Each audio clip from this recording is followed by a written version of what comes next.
Dear listeners, I would like to start with a question today.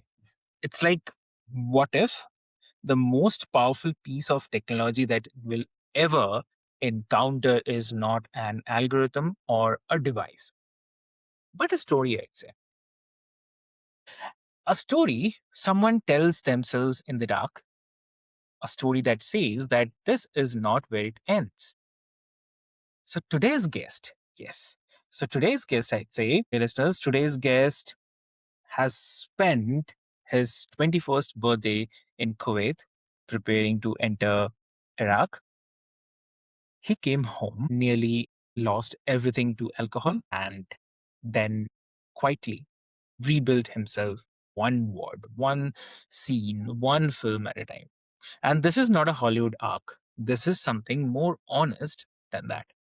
Yeah. So, welcome back, dear listeners, to another powerful episode of Mind Meets Machine. I'm your host, Avik, and this is the show where we sit at the intersection of humanity and the tools, systems, stories we create to make sense of being alive. And today I'm joined by a lovely guest. Please welcome Terry Weaver. So, welcome to the show.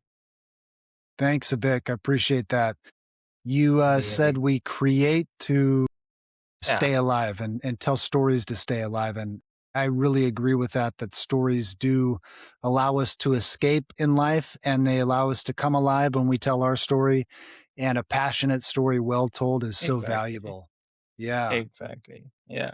Exactly. And dear listeners, so before we delve deep into the discussion today, because I believe you'll also get benefited a lot from our conversation. But before we do that, I'll quickly have to introduce you to Terry. So Terry is a US Navy corpsman and combat medic who served in Kuwait and Iraq. And he's a Pat Tillman Foundation scholar, Texas A&M graduate, and the founder of VEL Institute, a nonprofit serving veterans, a five-time published author, an award-winning actor from the TV series Breaking Strongholds, and the writer, director, producer, and the star of the Beast of Trinity, Texas, and now streaming on Tubi, Amazon Prime, and Apple TV. But what makes this conversation different is what happened between the uniform and the camera. Think about it. Yes. So that's where the real story lives. So I'll not take much of your time. Terry, welcome to the show, and I'm really happy to discuss about this very important topic. I am too. Thanks for having me. Amazing, amazing. So before we get into the bigger questions, I would like to start with like you grew up in San Bernardino. Am I correct? Yes, that's correct. And you left home at 16, enlisted at 17. So when you look back at the kid who made the decision, what was he running towards, or maybe running away from something? Well, I think that I was running away from something and I was running towards something. And the idea of a better life is what I was running toward. And I was running away from my life because I knew that it was unhealthy and I knew that I Yeah. wasn't being treated fairly. And so I thought that I could do a better job raising me for the rest of my adolescence than my parents could. So I had to leave. I had to leave. So, like, also here, I would love to bring about a very important word. I'd say it's about the misconception, right? So, I think a lot of people hear that veteran turned filmmaker, and they immediately frame it as a kind of this clean redemption story, like struggle then success. But you have been open about the fact that you came home from Iraq and became, in your own words, a terrible alcoholic. So you were running from your problems. That part, I'd say, doesn't usually make the highlight reel. So what do people get wrong about it when it actually takes to go from that low point to standing behind the camera directing a feature film? Yeah, it's a complete rebuilding. First of all, we learned in Alcoholics Anonymous that you hit rock bottom when you stop digging. Yeah. And that's absolutely true. We're our own worst enemies and we destroy ourselves through destructive things when we have, demons inside. And I had a lot of demons inside, not only from childhood, but being in a war and then coming back and making a lot of mistakes. And when you make mistake after mistake, the shame just begins to pile up and you feel like you need to run from it. And that's exactly what I was doing. I was running from all the shame and the pain in my past. And eventually I just, I knew that I was going to blow up my family if I kept on doing what I was doing. So when someone wraps your story up in the kind of next bow or the neat bow, the underdog made it version kind of. So what does that miss about the years in between? Well, I think that it misses the human struggle, and not to say that everything's perfect now, but things are a lot easier because my psychology is straightened out and my heart's pure and my intentions are good. So, I think everybody goes through struggles one kind or another, whether that's anxiety or economic distress. The problem is when we don't deal with those struggles, we turn to unhealthy habits and we end up burying ourselves further and further and further. And it's just that you think compound Yeah. interest.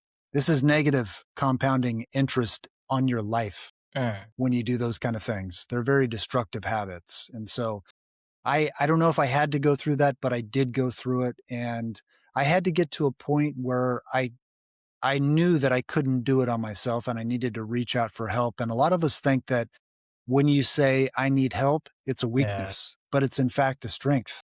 exactly. Because you get to know about, or maybe you learn the exact mistake or the gap you were doing. So that's a great part of it, and that's a strength. Definitely asking for a help. It's not a negative part about it. That's right.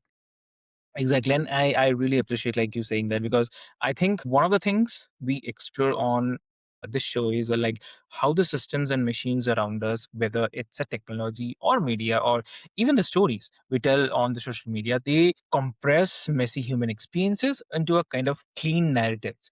And the truth is usually very, very quite a longer and harder than the version that gets shared.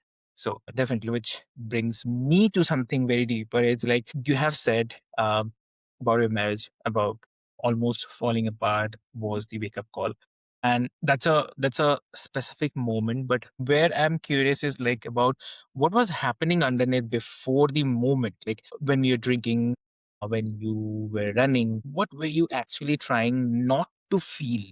Like looking back, I mean, do you, Yeah, I think it was all about avoiding pain. So I had a lot of pain from my childhood, a broken family. My parents split up at 4, and I had my mom, she went to prison, and I didn't know how to process all of that when I was young. So I just covered it up somehow, right? And the longer you cover stuff like that up, the worse it gets. You have to deal with that. And so, I think it's a male thing that we want to figure out our problems on our own. But what we really need to do is ask for help when we come to a roadblock and when we can't figure it out on our own. We need help. That's why people flourish in community. That's why when human beings want to be pushed to the ultimate punishment, they're put in isolation because humans aren't meant to be in isolation. And what happens when you have an addiction is you isolate and you stay inside your head and you cover up your problems and your addictions with more medicine because that's what you think it is. You think the medicine, I thought the medicine was alcohol and that was numbing the pain, and that was not a solution. It was just a temporary band-aid on top of it all. So what was happening before is I was completely running away from my pain and I was medicating and I was isolating. And that's a deadly combination. I agree. And do you think that that's the common for people who have served this gap between what you have experienced and the tools you have to process it? Like the machine of military trains you for the combat, but nobody hands you the manual for coming home. Yeah, that's right.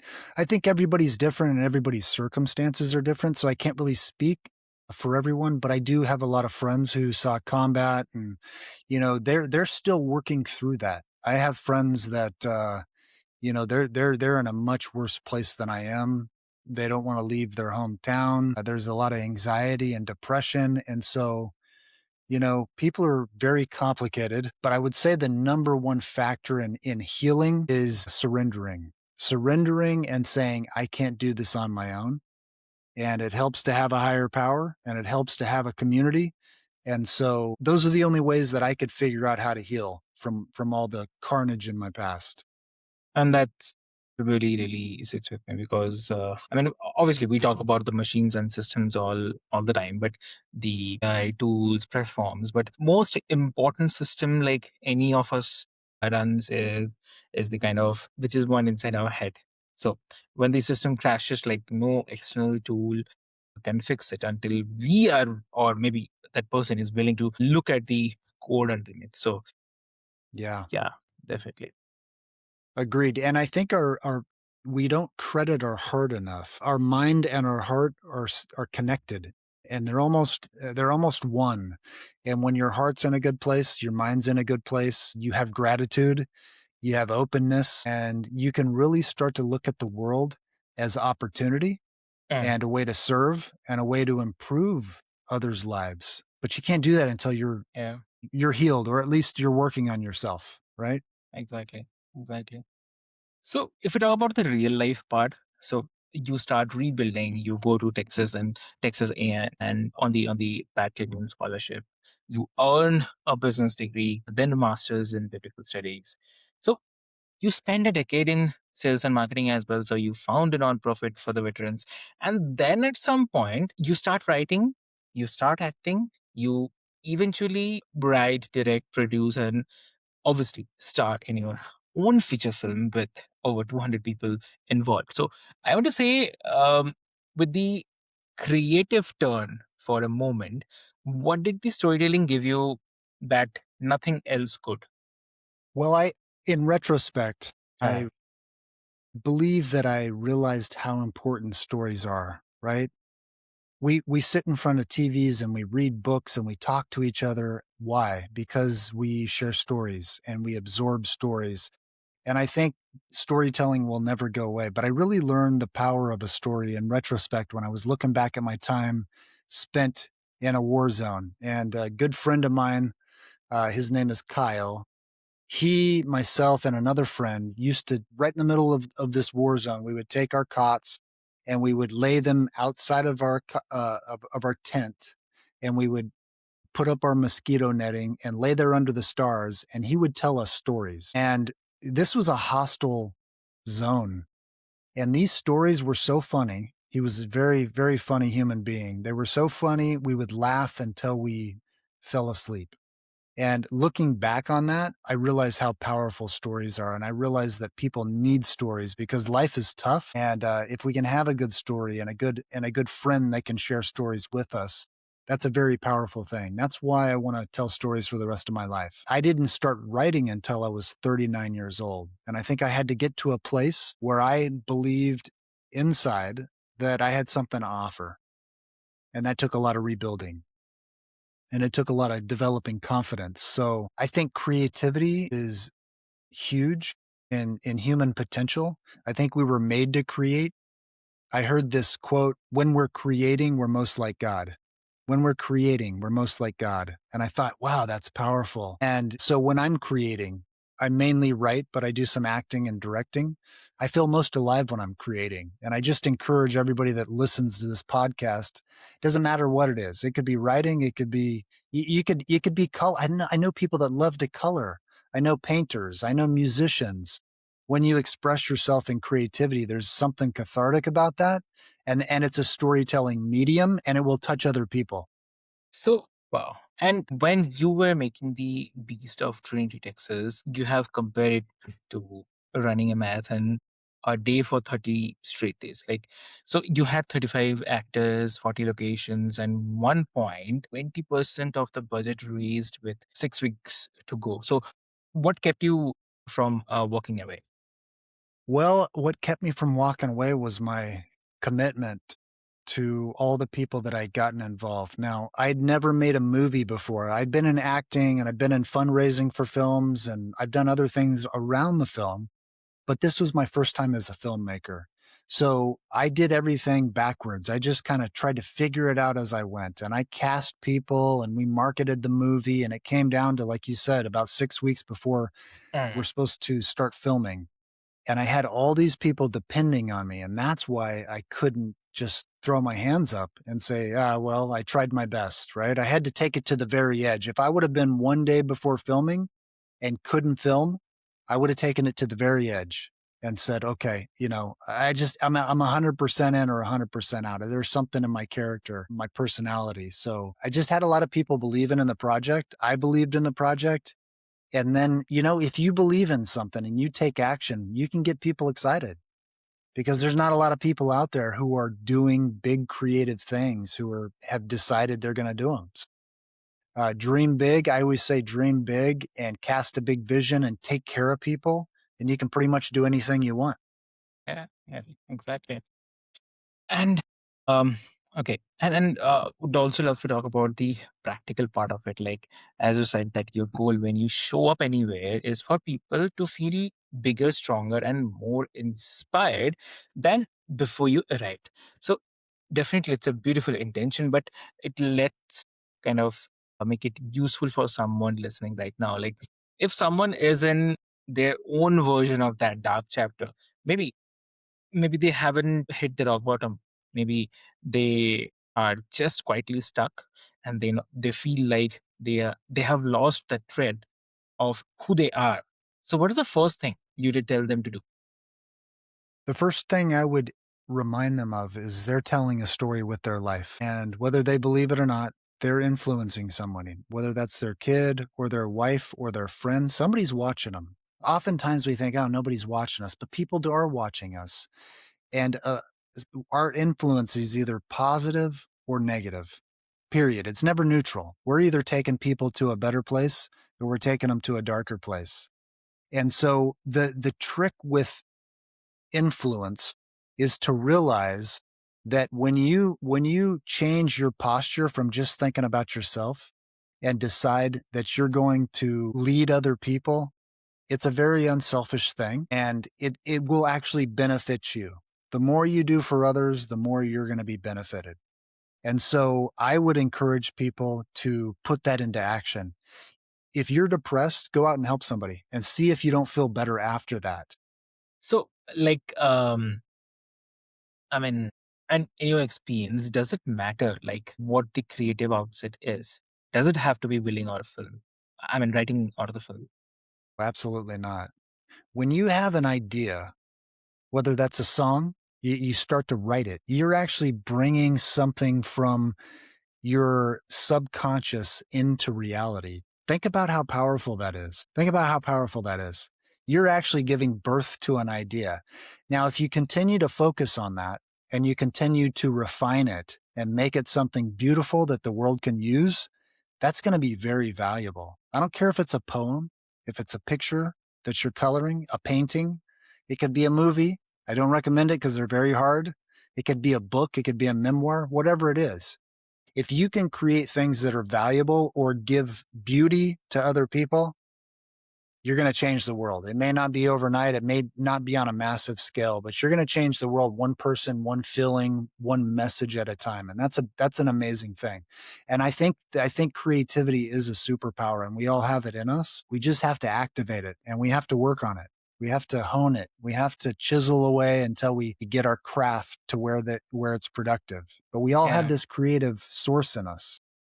Exactly. I really love that because we live in a time where AI can, I mean, write a screenplay in 30 seconds. It can Yeah. generate a short film for just from a prompt only. But what it cannot do is just that do is need to create. That need is something which makes something real that's uniquely human. That's very true. So, so Tail, yeah, you're saying something, please. Yeah. So also, I would suggest that AI can't have a conversation like you and I are doing. I mean, you could give it a prompt and you can read what it spits out, but it can't have a conversation like this that's filled with emotion, right? Yeah, Like there's a exactly. spirit about this conversation that it's going to affect other people's spirit. AI can't do that. So don't ever be worried about that. It doesn't have the human element that we do. Very true. And so you have been open for about the fact that you have worked 16 plus different jobs from flipping pizza to serving as a combat medic to running a nonprofit to directing a feature film. And that's not a straight line. So that's a human That's life. right. Exactly right. But so here my curiosity is, like, when you are in the middle of a setback, not after it, not looking back on it also, but right off it, like what does your internal dialogue sound like now compared to what it sounded like when you were started drinking? Okay. So, very good question. If you're in the middle of chaos like I Yeah, was, what is the internal dialogue? We're either, here's what we're doing when we're either addicted to something or yeah, we have a destructive mindset is we're doing one of two things typically. We're either traveling to the past and we're reviewing all of our mistakes. Oh, I was an alcoholic. I got drunk. I passed out in my closet. My wife found me. That actually happened to me multiple times. We're revisiting all these mistakes. That does yeah. absolutely no good for us. On the other side of this coin is we're transporting in time to the future and we're worried about what's going to happen.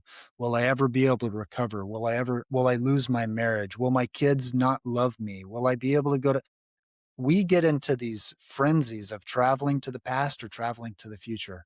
But all of that is a mistake. All of that's a mistake because we can't do anything about that. We have to be present. I can't be thinking about the future when I'm having a conversation with you because it doesn't matter and it's not guaranteed to me. And I can't be thinking about the past either. All I can do is be in this moment trying to give you the very best message that goes out through this podcast and touches lives. So, number one, when you're trying to unbury yourself, you have to stay in the present and you just have to do the next best thing. Okay, I have all these problems. What is one thing that I can do to make one problem better? Go out and do that right away. And just move on to the next one and stay in the present.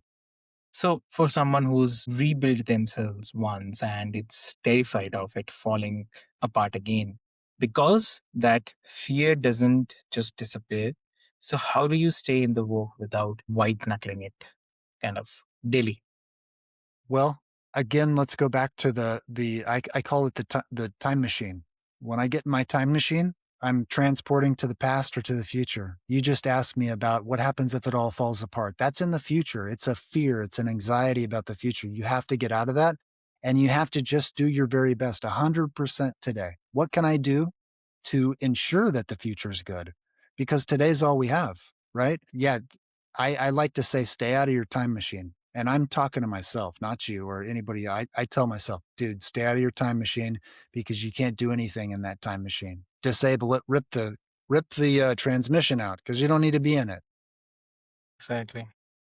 When you're thinking about fear and anxiety, I know this isn't a minor thing because I have them both and I face them every day, but you can rely on other people. I love quotes. I love thinkers. And there's a thinker, her name's Anais Nin. She's mid 1900s, I believe.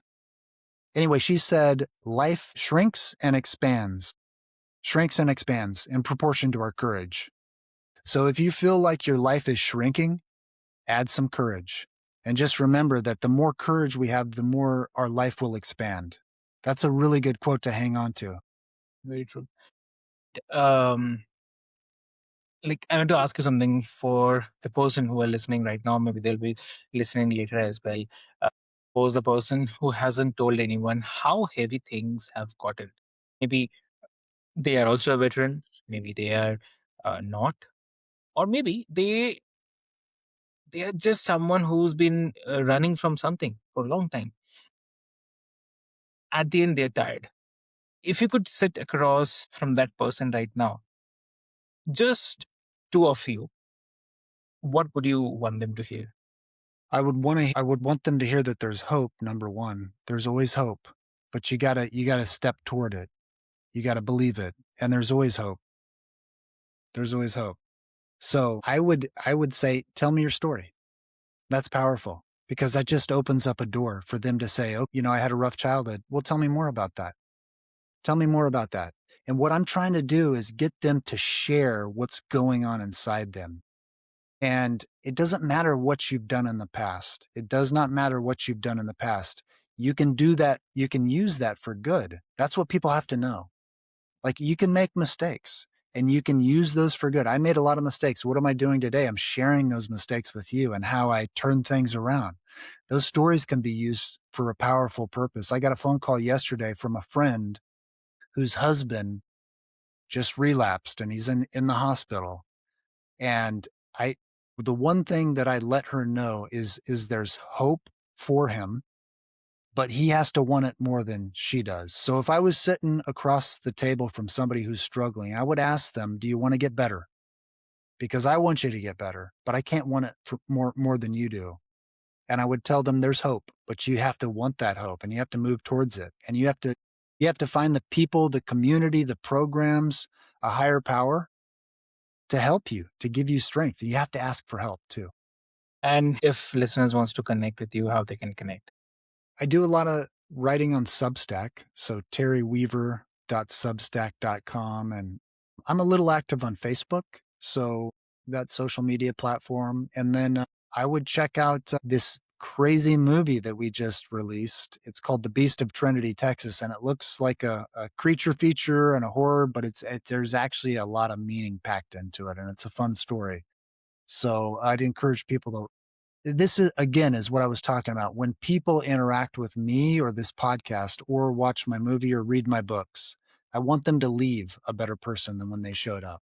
So, dear listeners, we'll put all of Terry's links into the show notes, including his Substack and The Beast of Trinity, Texas, which you can definitely watch right now on TV, Amazon Prime, and Apple TV. Go support this man's work. It's really important. And, dear listeners, I would say so. I mean, obviously, this is the wrap of today's episode, but I would say, like, if something in this conversation moved you, then please sit with it for a moment before you scroll to the next thing. I'm just assuming that you are scrolling. And if you know someone who needs to hear Terry's story, please share this episode with them because sometimes the most human thing technology can do is carry one person's truth to another person who actually need it today. So, with this hope, this is your host, Avik, and this is Mind Meets Machine. Take care of your mind, and I'll see you in the next episode. Thank you so much.